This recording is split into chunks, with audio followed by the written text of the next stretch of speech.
Wala sigurong alam Ganun siya. lang. At least. Baka wala rin alam. Sino? Si Alma. Hindi, mga katulong ko sila sa pagpiprepare. Ay, gano'n. Pero yung bisita na ganito dadating, hindi wala sila. Wala ko talaga Kaya pinaalam nagula sa sila lahat kanila. kanina, nakatingin sila lahat eh. Basta Ay, hindi rin sinasabi- nila alam na hindi nila- dadating kami. Basta sinabi ko lang, may special guest tayo. Kaya tingnan nyo ang plato namin. Dapat 120 yung pinabili ko kay Jenna.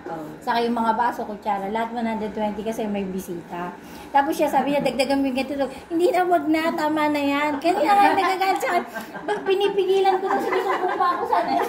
Pabili pa ng crispy pata. Ang dami-dami ng pagkain Ang niya. dami nga.